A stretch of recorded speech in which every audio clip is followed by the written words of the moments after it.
They both did get into a fight, but other people was involved in the fight too. Oh, really? Wait, hold up. They jumped Big U? Oh, cuz. According to multiple sources, Big U, Loose Cannon, and Brick Baby were recently involved in a serious fight at a federal detention center. This wasn't just some petty argument. It was a full-on brawl that led to the entire facility being locked down.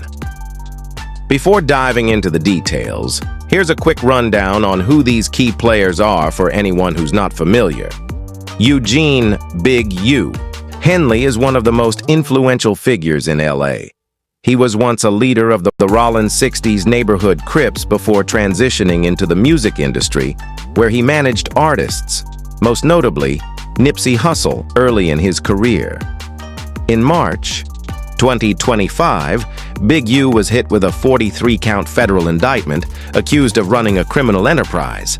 The charges include murder, racketeering, extortion, and fraud, with claims that he used his charity, Developing Options, as a cover for illegal activity. T-Main, Loose Cannon. Williams is a 30-year-old rapper and producer from South Central, who worked closely with Nipsey back in the day, producing tracks like Bringing California Back. After Nip's death in 2019, Cannon shifted from producer to artist. He was also arrested in the same March 2025 RICO sweep that took down Big U's heir. Brick Baby Mitchell is a rapper and host of the No Jumper podcast.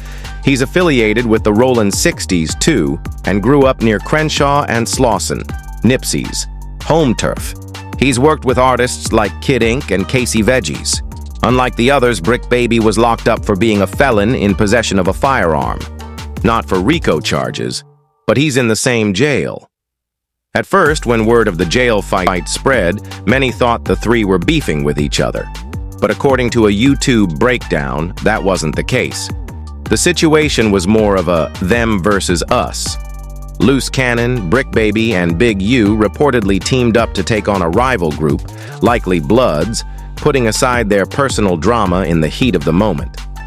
That's especially surprising given the serious tension between some of them, especially Loose Cannon and Big U. Cannon had previously made wild claims about Big U, saying he had knowledge of Nipsey's murder before it happened. In a January 2024 No Jumper episode hosted by... It was more of a other side against them situation. Oh, man. It was Really? crazy. I hadn't heard anything. I hung up and called Nip. He picked up. According to Cannon, Nip answered the phone alive. Only about 30 minutes later, he says he got flooded with calls saying Nip had been shot. I probably could have stopped it, Cannon reflected, implying that if Big U had been real with him, things might have gone differently. Cannon's cease and desist letter in March 2024, denying the claims and trying to shut them down legally. So he FaceTimed me and stuff like that. He was like, Nipsey just got killed. I'm like, sick, so I didn't hear that. So I hang up with him. I called Nipsey, and I'm like, Nipsey, what's up? He was like, oh, what's up with it? Nipsey answered. Nipsey answered. He answered the phone. Deep. But in that jail fight, they apparently set it all aside and fought side by side. 30 minutes later, the homies blowing me up like they just killed Nipsey. According to reports, it continued even after they were sent to solitary confinement. The hole, as inmates call it. That shows how serious the conflict was. I think the feds set that up. Like they want them to all get along or what? One person speculated. Reports say it was 7 guys, Big U, Cannon, Brick Baby, and 4 others, against 9 from the rival crew. This wasn't a scuffle. It was a serious fight that caused a complete lockdown of the yard. What's even crazier is that both Brick Baby and Loose Cannon had bail hearings scheduled shortly after the fight. Getting into a jail brawl right before your hearing is probably the worst thing you can do if you want to convince a judge to let you out. It makes you look like a risk to public safety. Some sources speculate that injuries they sustained could actually help their case by showing they were attacked. But so far, there's been no confirmation of who was injured or how badly. It's allegedly confronted Brick. They had to be temporarily separated, but they squashed the issue, and Brick was moved to a nearby cell. Now, they're reportedly cool again. This whole thing shows how complicated jail politics are, especially when you've got high-profile figures with gang ties involved. Despite past beefs, Cannon, Big U, and Brick Baby came together against a shared enemy, showing just how deep gang loyalty. That's deep right there. I think the Fed set that shit up because they want them to all be friends or kumbaya. I don't know. I told them, I said, you better shut. I don't care if you fought with you or not. I don't care. Drug trafficking and pride. And in prison, gang alliances become even more important for survival. Big U, once a rolling 60s leader, now finds himself back in the middle of that world, with all its politics, tensions, and violence. The fact that individuals like Loose Cannon and Brick Baby have come together against members of the Bloods highlights the deeply rooted rivalries in this situation. What makes this particularly noteworthy is the personal animosity between these figures, especially the serious accusations Loose Cannon has made against Big U regarding Nipsey Hussle's murder. The fact that they set aside these significant personal differences to unite against rival gang members speaks to the power of gang loyalty and the complex social dynamics within correctional facilities. The Bloods and Crips rivalry has a long history of violence in Los Angeles, with incidents like the 2015 altercation at Otis Banton Correctional Center in New York, involving rapper Bobby Shmurda, showing how these conflicts continue in prison settings. The aftermath of this prison yard confrontation could have major consequences for all involved. For Big U, who already faces serious charges including murder and racketeering, this incident may only add to his already growing list of legal troubles. For Brick Baby and Loose Cannon, who had bail hearings coming up, the fight could impact their chances of release, depending on how the incident is presented to the court. The tension between these individuals goes much deeper than most people realize, all of it tied back to the tragic murder of Nipsey Hussle. To truly understand what happened in that jail and why it matters, we need to revisit the streets of Crenshaw and the complicated relationship between Nipsey, Big U, and their affiliates. Nipsey Hussle was murdered on March 31, 2019, outside his Marathon clothing store in South Los Angeles. He was shot multiple times by Eric Holder Jr., who was later convicted of first-degree murder and sentenced to 60 years to life in prison in February 2023. The official motive established during the trial was that Holder was upset after Nipsey mentioned rumors about him being a snitch, one of the most serious accusations in gang culture. Eric Holder Jr., known as Shitty C on the streets and also an aspiring rapper, was a member of the Rolling 60s Crips, just like Nipsey. According to court documents, Holder and Nipsey had a brief conversation in the parking lot of Marathon Clothing, during which Nipsey brought up the snitching rumors. While witnesses described the conversation as calm, Holder took great offense to it. One key misconception about the murder that Big U has addressed is the timeline of events leading up to the shooting. Contrary to the popular belief that Holder left the scene after their conversation, changed clothes, and returned to carry out a premeditated murder, Big U claims the sequence was different. According to Big U, after the initial conversation with Nipsey, Holder didn't leave the area. Instead, he went to a nearby Master Burgers and ordered food, where he was caught on camera showing erratic behavior. Big U describes Holder as sitting in the restaurant shirtless, visibly disturbed. After eating, Holder then carried out the shooting, contradicting the story that he left, changed clothes, and returned to kill Nipsey. This detail is important because it raises the question of whether Nipsey's murder was a premeditated hit or the result of a personal dispute that escalated. Big U argues that Holder's actions, such as having a public argument, staying in the area, ordering food, and having his girlfriends come in.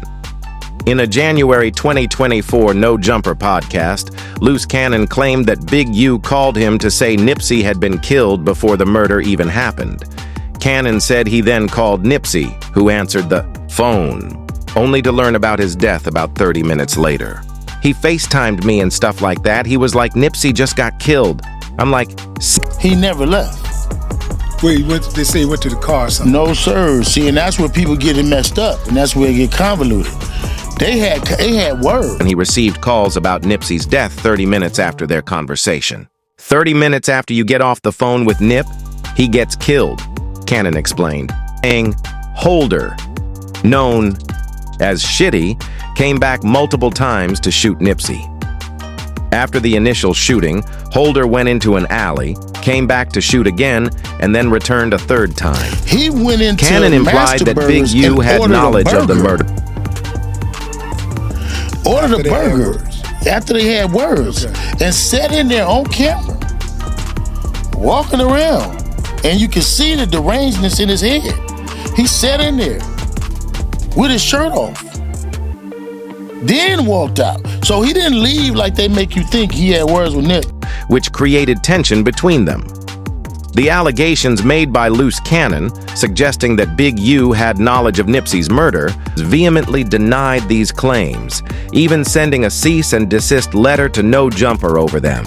His twin brother, Jermaine Williams, appeared on the street. But also, something else that didn't make sense to me, the hit didn't make sense to me, because who takes this girl on a hit? And who goes, if you're going to go do a hit, if it is a hit, if you're going to go do a hit. SKG, a former Death Row artist, who has been particularly vocal in accusing Big U of orchestrating Nipsey's murder. The call you just got, or you didn't even mention it? I didn't mention it, and that's what f***ed me up, because my cousin is Nipsey baby mama. You get what I'm saying? So it was like I could have probably stopped it. All right. There's been a lot of talk about Big U's involvement in Nipsey Hussle's murder. Some people, especially those with ties to the area, believe he played a part in it. As someone who grew up around that environment, I can tell you, he definitely has something to do with it. In a March 3 minutes after you get off the phone with Nip, he get killed. Yeah, I got it. So you think he hit you a little too early? Yep, he hit me a little bit too early. SKG said, and I think people are going to be shocked once they see everything that really happened and how he played a part in it. SKG went on to say that Big U was jealous of Nipsey, and that both she and Nipsey had negative experiences with him. She even shared a personal story of being lured to Nipsey's store. Double back 3 times, you get what I'm saying? And first he shot him, boom, go into the alley, came back and shot him, boom. SKG described a history of conflict with Big U, including an incident where he disrupted a business meeting at her workplace after learning she was moving funding for a community project away from his organization.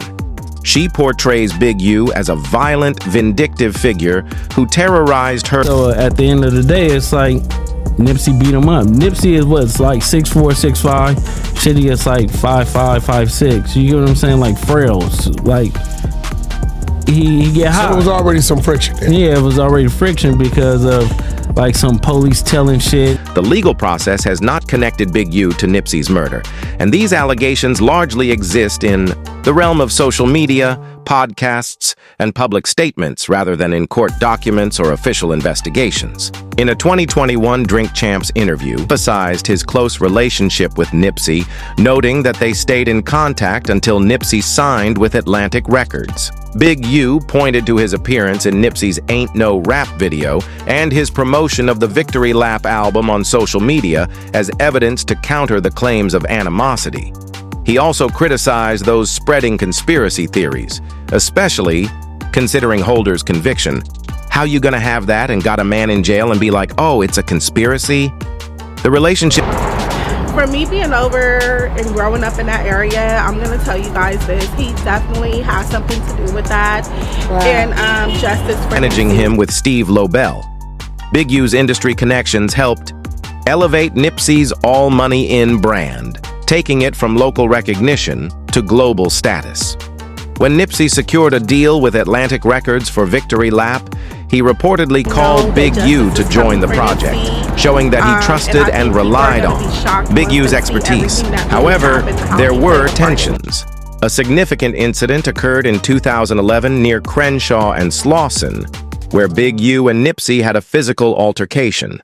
According to community accounts, the dispute stemmed from concerns over the living conditions of Nipsey's daughter, Amani, whose mother, Tanisha Foster, is rumored to be related to Big U through marriage. The confrontation escalated when Nipsey's brother, Black Sam, fired a warning shot, leading to LAPD intervention. 5 individuals, including Big U, Nipsey, and Black Sam, were taken into custody, but released the next day. Big U later stated, that the altercation was related to gang politics, not music or money, and emphasized that it was a personal matter. Despite this heated incident, they appeared to reconcile by late 2016, with Big U serving as the road manager for Nipsey's Victory Lap promo tour. Some industry insiders have questioned the terms of Nipsey's contract with Unique Music, particularly the reported 10-year deal with a 50-50 management split between Big U and Steve Lobel. Critics argue that this arrangement could have been predatory, citing a potential conflict of interest in Big U managing an artist signed to his own label.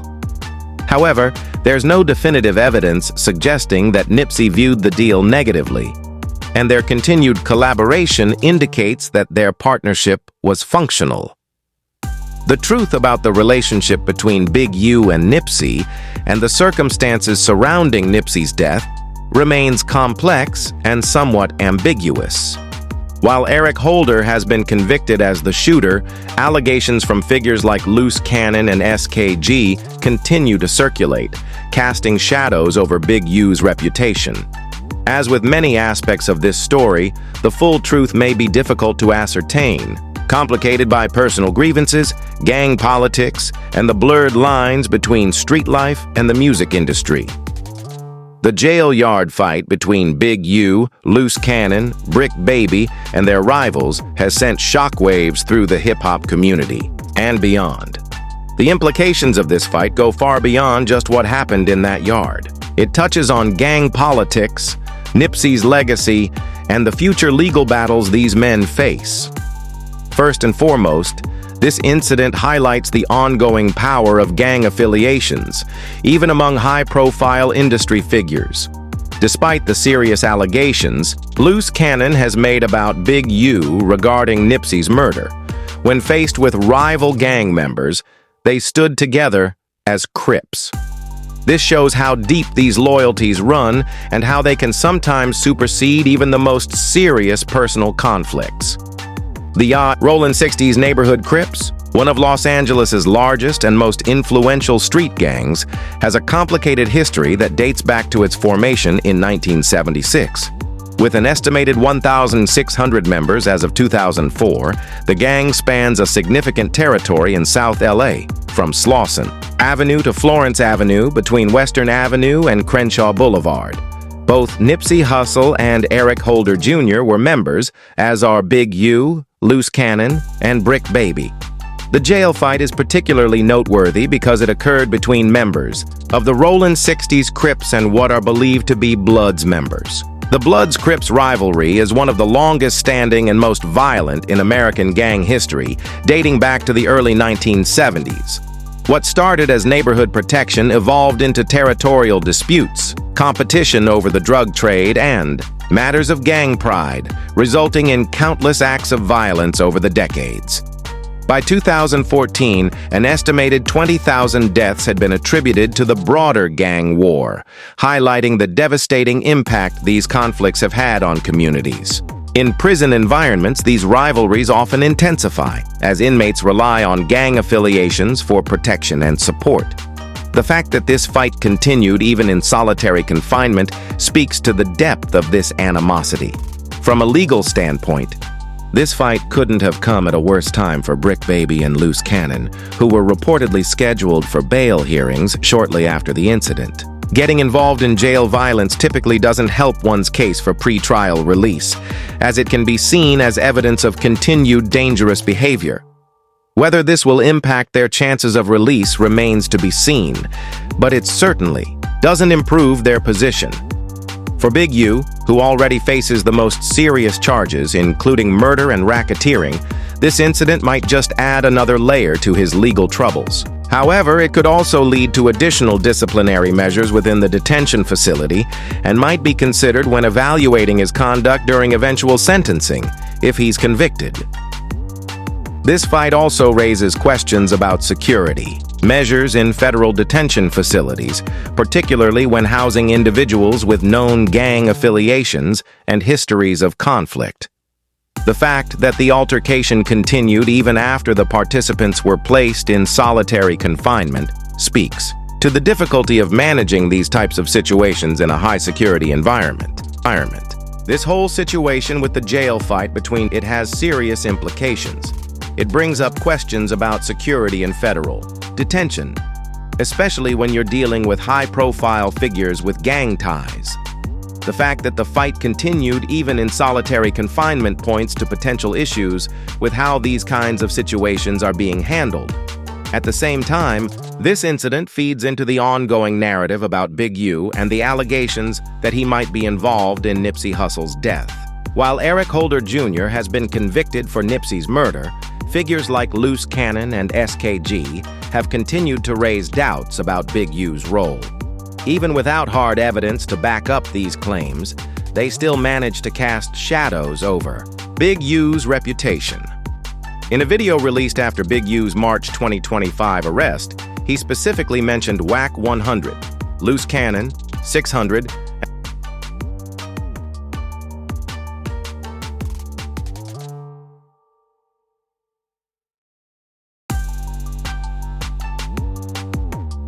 and 600 and all this internet stuff.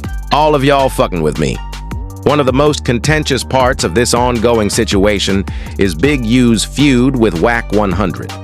WAC, a prominent music manager known for working with artists like The Game and Blueface, has a long history with Big U, but their relationship took a turn in March 2025. Big U accused WAC 100 of helping federal authorities build the RICO case against him. He went as far as saying that WAC, also known as 600, was an informant and had even been with the police during the raids on his property, filming the whole thing. WAC 100 hit back hard during a Clubhouse appearance on March 20th, 2025. He vehemently denied being involved in any way, stating, "Got nothing to do with WAC." He refuted the claims that he was passing around legal documents or threatening Big U. WAC even suggested that other people might be to blame, while making it clear that he stood firm both in the streets and the music industry. He also pointed out that Big U's online activity might have played a role, saying, "You going online saying that." I think that definitely tipped them off. DJ Academics also jumped in, accusing WAC 100 of being the reason Big U got indicted, claiming that WAC might have tipped off the authorities or provided some kind of information. WAC, however, continues to deny these allegations, adding to the already complicated web of accusations and counterclaims surrounding Big U's legal issues. The feud between WAC 100 and Big U has deep roots. It dates back to 2019 when WAC made controversial comments about Nipsey Hussle's murder. He praised Eric Holder, Nipsey's convicted killer, saying that Holder was justified according to gang rules for reacting to perceived disrespect. Big U reportedly didn't take kindly to these remarks, and their fallout only grew after that. By 2022, WAC 100 expressed some regret over the rift, saying, "When I look at the whole layout, there's probably only one person out of everything. You've been seeing going on that I wish it could have been different, and that's Big U, because I love his family." Big U wasn't having it, though, rejecting any attempt at reconciliation and stating on Instagram, "I don't accept no apology from